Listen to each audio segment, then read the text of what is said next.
Good day, fellow champions of inclusion. I am Aaron, and this is the Inclusive Dad Podcast, where we explore inclusion and make it practical. Before we dive in, don't forget to subscribe, rate, or review the show on your favorite platform. We truly appreciate your feedback and would be honored if you shared the podcast with friends and family who might benefit. If you want to support us in our mission, please click on the link in the show description. Today, my guest is Erin Perkins. Welcome to the show. Hi, Erin. Thanks for having me. Yeah, thanks for being on. Why don't you just tell me a little bit about yourself? Sure, I am deafblind accessibility strategist. So basically, I teach businesses how to be accessible beyond just the business. And when people look at me, they're like, "You're deafblind." They get very confused because one, I can speak. I look like I can understand things. So to clarify, everything with my disability is definitely on a spectrum. So deaf, I was born deaf. I wear a cochlear implant and a hearing aid. I had speech therapy until seventh or eighth grade. And so that like really helped me. I do know American Sign Language. That is like my first language. And then I for my vision, I have like about 40 to 50 degrees of peripheral vision. So I have clear central vision, but I don't usually see people who are sitting next to me. So if I'm walking through a busy airport, it can be challenging because like I can't scan things as quickly. So yeah. And I also like to confuse people when I go snowboarding. Because There I you go. wear a jersey that says deaf blind rider and they're like, wait, how does that work? Right. Yeah. That's kind of funny, yeah. Awesome. Well, thanks for that. Next question is, what is your definition of inclusion? Inclusion is really about making sure that people are included in things in the way that they can access it in the best way that works for them. It doesn't necessarily it doesn't mean that everyone has to have the same type of access because that's not going to work for everybody. Like for me, being included to go into a concert, like I need an interpreter to feel like I have almost close to the similar experience. But if you were to give me just like a lyric book and be like, here, that's your experience, enjoying the concert, that doesn't feel inclusion to me. Right. That's a great definition. So yeah, you bring up concerts. My daughter. So I have a daughter, Cece. She's 21. She is legally blind. She Mhm. has glasses, but she can see. But on paper, she's legally blind. And Yeah. she uses a wheelchair. So my our experience with concerts is yeah, it's interesting because some places we go. Well, actually, every place before I buy a ticket. I mean, I don't usually buy them straight online. I'll call them You and ask can't. them. Yeah, I call them and ask them about the accessible seats because sometimes like the companion one's included with the seat, sometimes it's not. So I've before purchased tickets like on online an accessible one, and now I have way too many seats because I bought the number I thought I needed for everybody, and Yeah. now whatever. So I usually call, but yeah, it's interesting. Just I do, that part of it, just making sure that it is accessible for her and for us, because I mean it's the Mhm. worst thing is showing up to a concert wanting to enjoy it. Now I got to figure out there isn't a spot where she can sit or it's Yeah. not that way. So just do you do similar things where if you want to go to a concert, do you try to check everything ahead of time and make sure it's good to go? Yeah, it's like it's interesting because like we can't buy concert like tickets like normal people, like hearing people, able-bodied people. It's like we have. If you hear my dog, I apologize. That's She okay. just decides to be like crazy. That's okay. Um, she like they're like, oh, tickets go on sale at this time, and you're like, you can't do that because you have to like figure out who to call.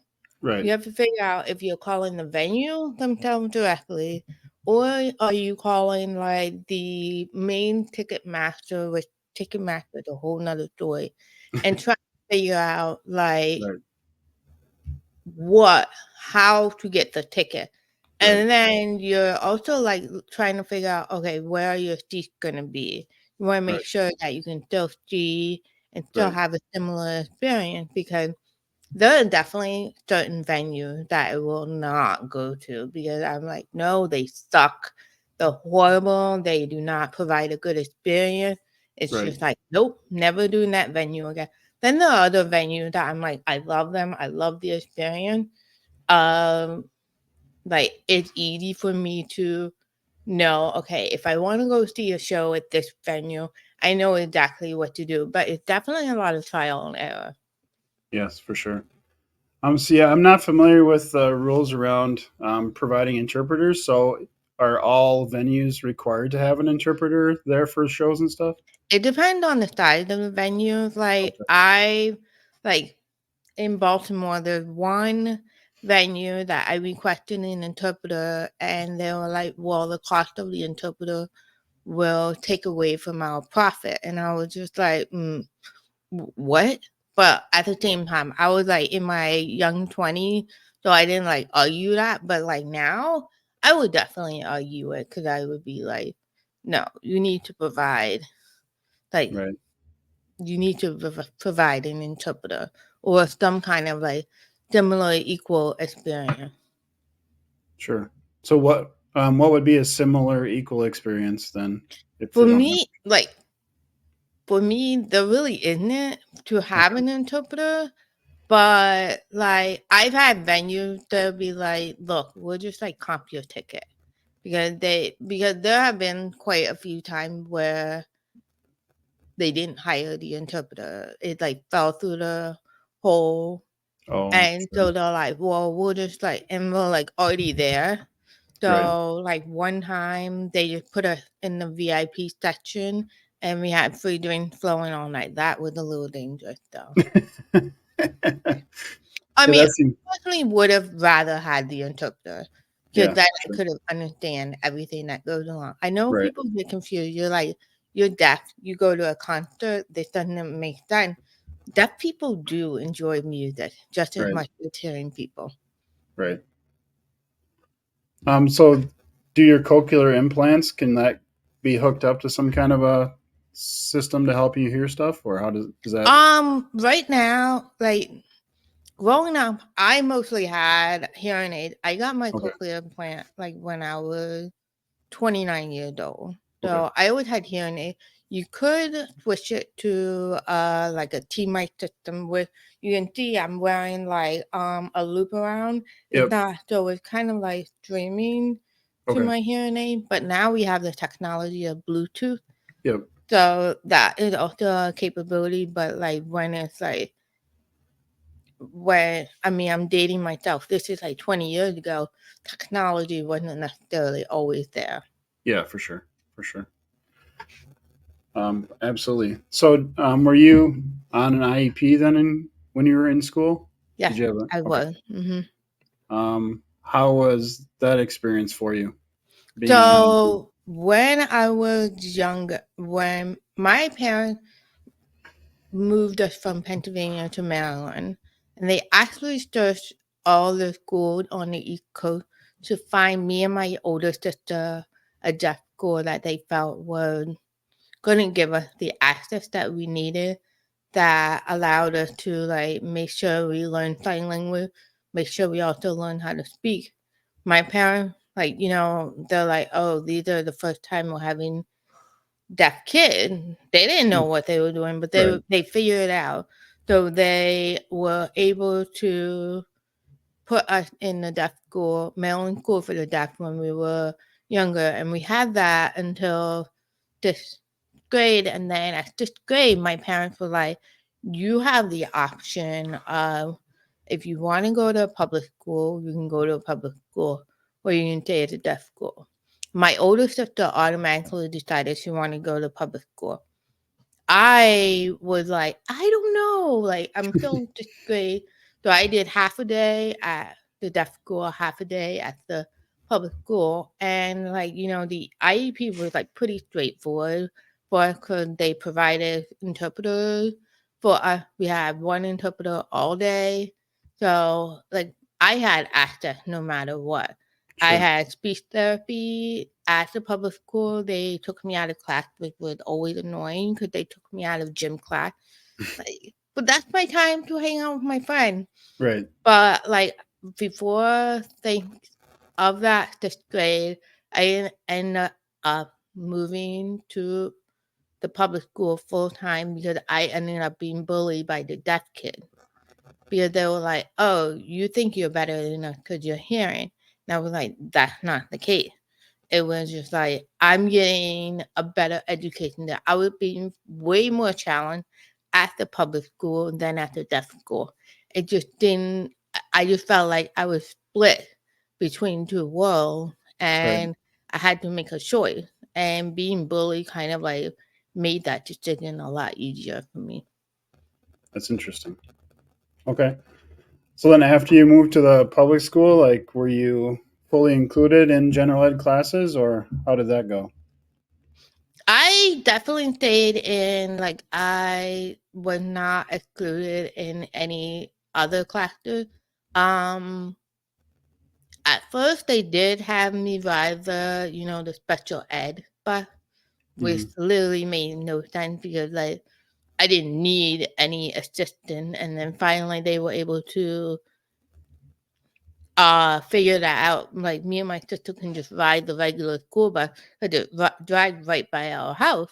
Right. Um, all my classes were pretty much straightforward. I even started going to advanced placement classes. So like they I wouldn't I was definitely fortunate that they looked, they tested me, they made sure I was placed in the right level, all that kind of stuff. That's great. So yeah, it sounds like okay, that's interesting. That's awesome. I'm glad that you were included and everything went pretty well. That's great. Do you feel like the school system, prepared you for life after school, or what did that look like for you? Oh no. No. Definitely not. No. I mean, I felt like I had to work extra hard to prove myself to the kid, to my peers.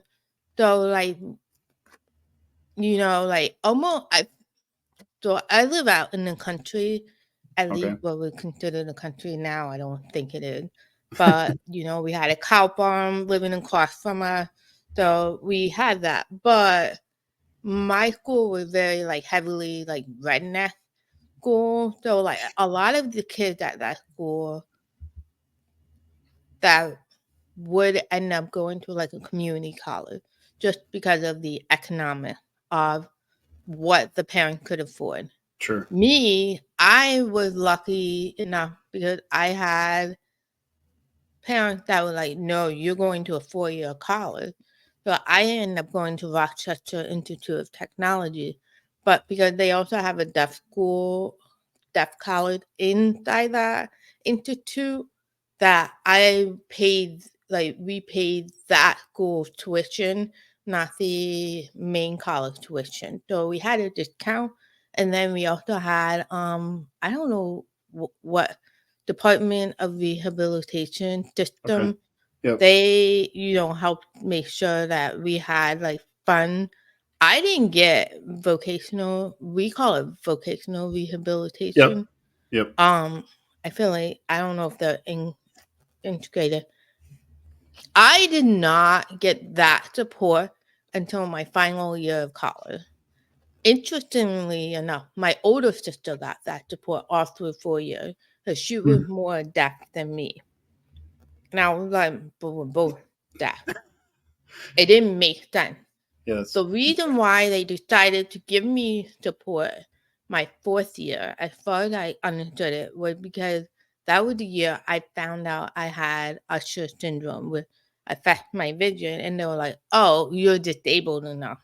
Now we're going to give you support to finish out, financial support to finish out your final year of college. And I was just like, there's no rhyme or reason with that. Right. You told me my sister was deaf, but now you're like applauding me because I'm even more disabled. Like that didn't make sense. Yeah, that's weird. That's Yeah, Sometimes the way the system works doesn't make sense though, I guess. I know it really does not make sense.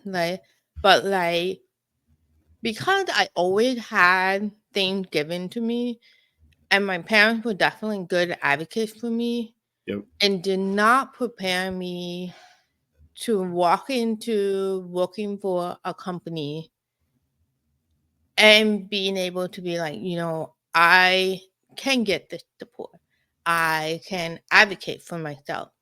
I had to basically learn how to do that. I had to be like, no, like I worked for a corporate for 12 years and I had a boss that said, well, we almost didn't hire you. She always told me that because you were deaf. And I was just like, why would you say that to me? Like, that's offensive. She would always question whether or not I needed an interpreter. And because, I do good one-on-one situation. But when you start adding more people to the situation, you have a team meeting. I missed out 50% of that conversation. Everyone's laughing, and I'm Right. like, I did not get that joke. There was definitely separation. I had to be the one to like constantly nag the IT department to be like, you need to make sure that I can communicate with the sales team via the relay service. Like it was just like constant me having to advocate for myself, Right. me having to like, but there was never a clear way of like, this is how you do it. And so I don't feel, because like in school system, I'm very fortunate that I feel like Maryland had a good system to ensure support for people like me. I Right. will say many of my friends, when I met them in college, they're deaf, just like me, did not have interpreters all the way through college. They never learned American Sign Language. And I'm like, my mind is blown by that. I'm like, I'm impressed with how they made it through school. It's shocking to me. Like, Yeah. So why do you think that is? Why do you think like you and your situation had access to American Sign Language and interpreters and somebody else wouldn't? Just where they're located, just the I mean, what do I you don't think? know, Why do you because think that like, is? if I think about my friend, so like some people one person grew up in Philadelphia. I mean, it's a city. It's not where Right. you don't have access to things. Another person I know is from Arkansas. That is a little understandable. Like he didn't, you probably don't have the same access to stuff. So it's really interesting. But like when it comes to Maryland School for the Deaf, there were a lot of kids that would come to that school and stay the week every week and go home on the Yeah. weekend. Yep. And because doctor they didn't have that support from the system to educate them like, hey, you can make sure that you have access, you as a parent understand what you need to do for your kid has access to communication. And like I'm always gonna advocate for like making sure that if you have a deaf child, if you give birth to a deaf child or you end up adopting, whatever, make sure they have access to language. And by Right. that, you need to make sure everybody in the family knows sign language. Hmm. But so many of my friends do not. Their family don't sign. They don't. It. I'm just like the disconnect that you don't have that same relationship. Like I'm Right. fortunate. My parents, they made the effort to learn sign language. My sister knows sign language. We Right. all do, but that's only limited to our immediate family. Right. Nobody outside our family really knows sign language. Like other friends, a lot of their families don't know sign language, and it just like blows my mind because I'm like, it's just a simple thing to do. Right. Yeah. I mean, that's interesting because yeah, to me that would. seems like that'd be the first thing you would do is like you would learn sign language and the people around you would. So that's interesting. Doctors are different. Doctors are like, oh, your child is, I'm so sorry, your child is deaf. Right, Here's the medical solution. right, Hearing aid, cochlear implant. right, The thing that I'm going to always tell you, hearing aid and cochlear implant are tool. Exactly like your glasses. Your glasses are tool. It does right, not fix what you have.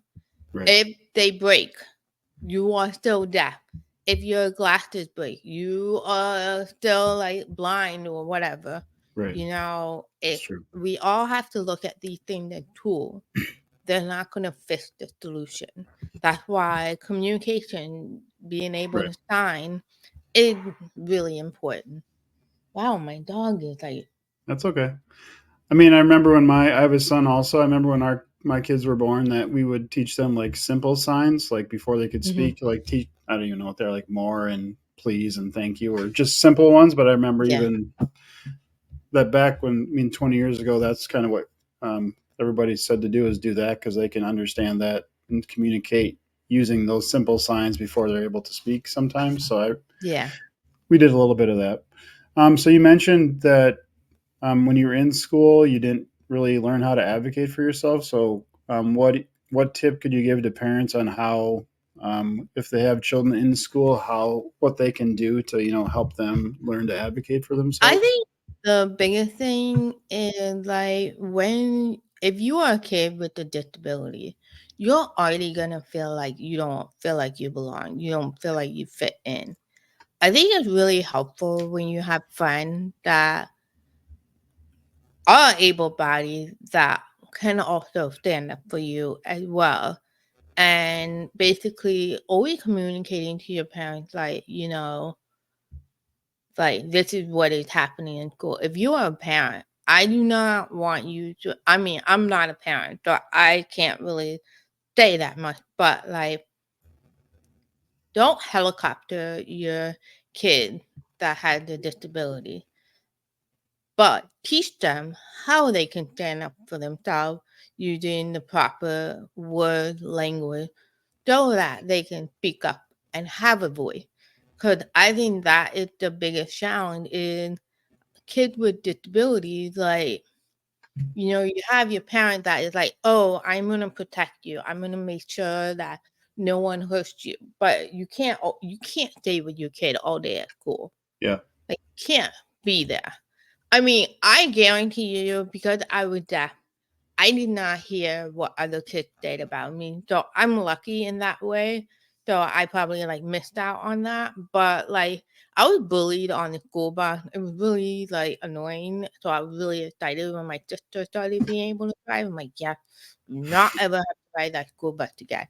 right, But I also didn't feel confident enough to tell my parents what was happening because I also didn't necessarily want things to change. Like I didn't want them to pull me out of school or take me out of class. So it's finding that balance of talking with your kid, making sure they feel comfortable. What other situations that could happen and advocate for themselves, and also help them find their own community right, mixture. Like I think we need to be really good about integrating disabled people with able-bodied people and helping them understand each other. right. Because For we sure. all have the same emotion. For sure. Yeah, and that kind of leads into my next question. I've given two TEDx talks. My second one I did in April. I Hmm. talk about how we can use empathy to be more inclusive. I think you kind of talked about it Yeah. briefly, but how do you think we can use empathy to make the world more inclusive? I mean, empathy is really, it's just tough. It's tough because people look at it as like, oh, you're being weak, you're being soft.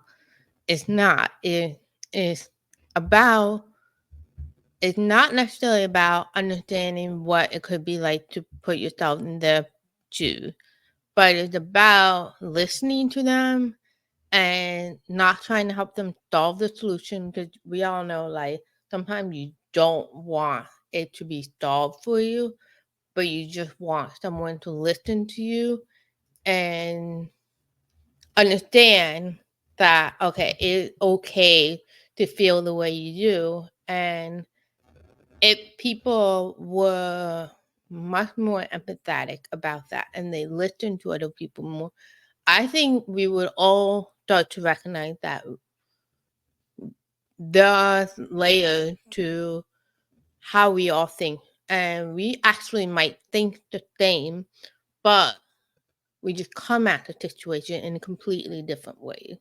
And Absolutely. I think that's how you can make the world a lot more inclusive in that sense. That's great. So can you talk a little bit more about like what your business is? I looked at your website before or yesterday, I think. Can you share a little bit more about the work that you do with businesses and So when accessibility? I started my business, I was purely focused on graphic design and behind the scenes work. But I recognized that a lot of small businesses didn't necessarily have this awareness needing to be accessible. And when people think about accessibility, they're thinking website or physical access. They don't think about all the other things that might come into play, like social media, podcast, event, whether it's online, in person, your brand, all of those things, there are things that you need to do to be accessible within each of those categories. You might not all have them. Like I don't have a podcast, but I am a guest on podcast. So I do anytime I'm a guest on a podcast, I have to make sure, if we're gonna be sharing your episode, you need to make sure you have caption on, any audio, transcript, all of that stuff.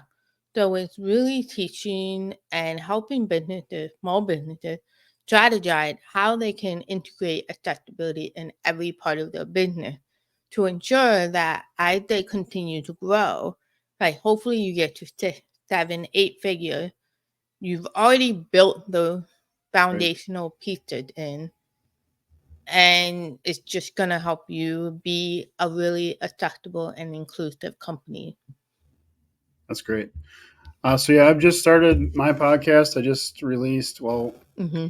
a few episodes. So you mentioned ways to be more accessible was captions, transcripts. What else did you say for podcast? It was mainly caption Yep. and transcript. Okay, Yeah. that's great. And then as far as social media, what do businesses need to do with social media posts to make them accessible? One of those things is like the hashtag.